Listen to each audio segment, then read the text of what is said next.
Bismillahirrahmanirrahim. Assalamualaikum warahmatullahi wabarakatuh. Selamat siang anak-anakku kelas 10.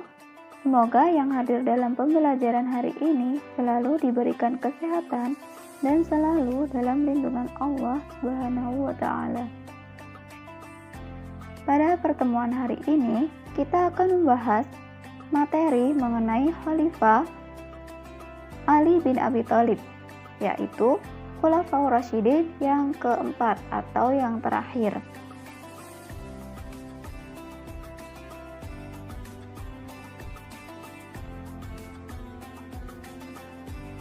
Baik, sebelum menginjak pembahasan materi, terdapat beberapa tujuan dari pembelajaran hari ini, yaitu peserta didik dapat menganalisis proses pemilihan Khalifah Ali bin Abi Thalib, dan peserta didik juga dapat menganalisis substansi dan strategi dakwah Khalifah Ali bin Abi Thalib.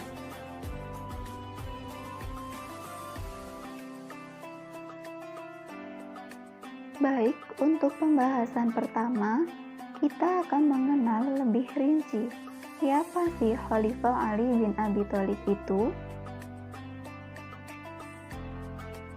Nama lengkap beliau adalah Ali bin Abi Thalib bin Abdul Muttalib bin Hashim bin Abdul Manaf. Beliau lahir di Mekah pada tanggal 13 Rajab tahun 603 Masehi. Ayah Abu Ali bin Abi Thalib bernama Abu Thalib bin Hisham bin Abdul Manaf, dan ibunya bernama Fatimah binti Asad bin Hashim bin Abdul Manaf. Beliau juga termasuk golongan as-sabiqunal awwalun, yakni orang-orang yang masuk Islam pada generasi awal.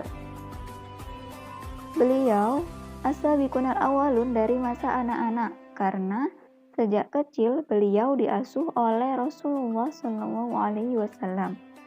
Nah, oleh karena itu beliau terdidik dalam kesempurnaan akhlak dan sifat-sifat terpuji. Karena ini juga akhirnya para sahabat memberi gelar kepada Khalifah Ali bin Abi Thalib dengan sebutan Babul Ilmi, yang artinya pintunya ilmu. Nah, karena itu juga banyak para sahabat yang konsultasi kepada Ali bin Abi Thalib, karena beliau ini memiliki keilmuan yang cukup tinggi. Pada dakwah periode Rasulullah SAW, di mana saat itu beliau dan para umatnya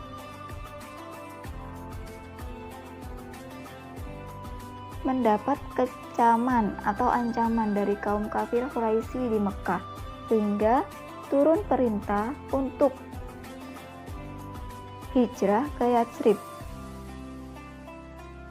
Dan kabar ini pun didengar oleh penguasa-penguasa dan pembesar kaum kafir Quraisy, sehingga kaum kafir Quraisy ini melakukan rencana penyerangan kepada Rasulullah dengan mengepung rumah Rasulullah sebelum Rasulullah berangkat.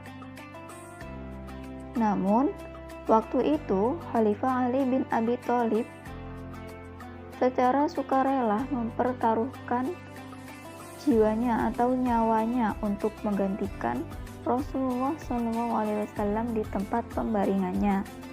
Kesetiaan Ali bin Abi Thalib kepada Rasulullah SAW tidak bisa diragukan lagi, sehingga dalam sebagian besar perang yang terjadi pada masa Rasulullah SAW, Khalifah Ali bin Abi Thalib ini selalu bertugas membawa panji-panji perang, yaitu keberanian, kepahlawanan, dan kepiawaiannya tidak tertandingi lagi, sehingga beliau ini diberi julukan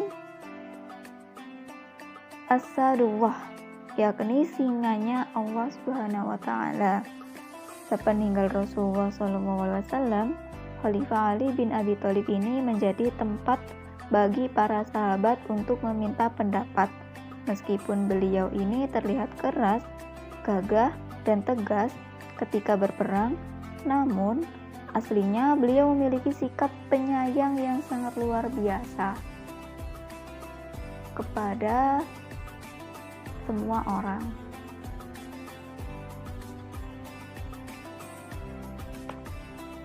Baik, selanjutnya kita akan membahas mengenai proses pengangkatan Khalifah Ali bin Abi Thalib.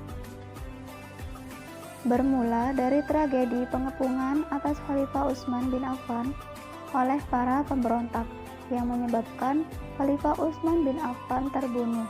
Sehingga peristiwa tersebut, para sahabat berkumpul dan mengutarakan pendapat kepada Ali bin Abi Thalib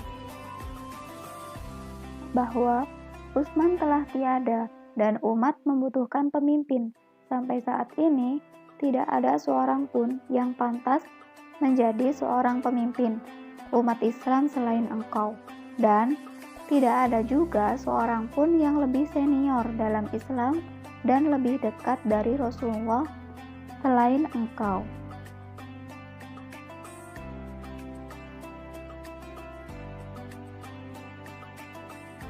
Pada mulanya, Ali bin Abi Thalib menolak untuk dibaiat menjadi khalifah, dan beliau belum mengambil tindakan apapun, sementara keadaan saat itu semakin kacau dan mengkhawatirkan, sehingga para sahabat terus mendesak Ali bin Abi Thalib untuk bersedia dibaiat menjadi khalifah, dan mengingatkan kepada beliau bahwa keadaan akan menjadi lebih buruk apabila beliau tidak bersedia menjadi khalifah. Akan tetapi, atas desakan para sahabat, akhirnya beliau bersedia dibaiat menjadi khalifah pada tanggal 24 Juni tahun 656 Masehi di Masjid Nabawi. Pada proses pembaiatan tersebut, Khalifah Ali bin Abi Thalib berpidato dan berpesan kepada kaum muslimin. Allah Subhanahu wa ta'ala telah menurunkan Al-Quran sebagai petunjuk untuk membedakan yang baik dan yang buruk. Karena itu lakukanlah kebaikan dan tinggalkan keburukan. Dengan demikian, akhirnya Khalifah Ali bin Abi Thalib menjabat dan memerintah kurang lebih selama 4 tahun 9 bulan. Dan pada pemerintahan beliau ini banyak sekali pemberontakan yang bergejolak, sehingga beliau meninggal pada tanggal 17 Ramadan tahun 40 Hijriah karena dibunuh oleh Ibnu Muljam.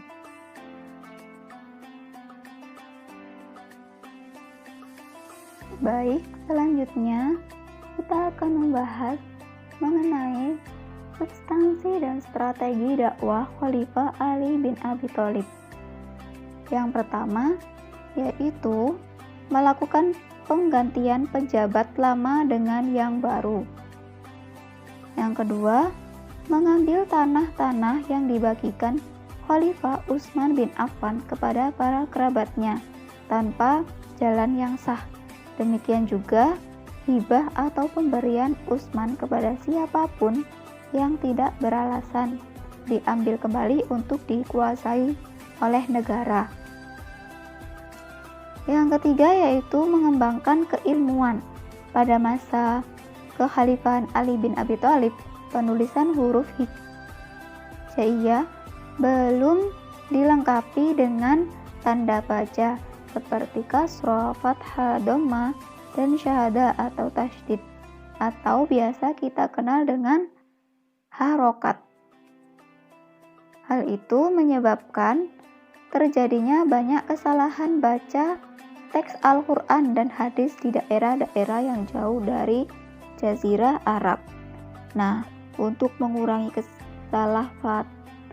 kesalahan fatal dalam bacaan Al-Quran dan hadis, Khalifah Ali bin Abi Thalib memerintahkan Abu Aswad Ad-Du'ali untuk mengembangkan pokok-pokok ilmu nahwu, yaitu ilmu yang mempelajari tata bahasa Arab. Demikian materi yang kita pelajari hari ini. Semoga bermanfaat dan mendapat ridho dari Allah Subhanahu wa Ta'ala. Dan untuk tugasnya, jangan lupa dikerjakan dan dikumpulkan. Setelah ini, saya akhiri. Wassalamualaikum warahmatullahi wabarakatuh.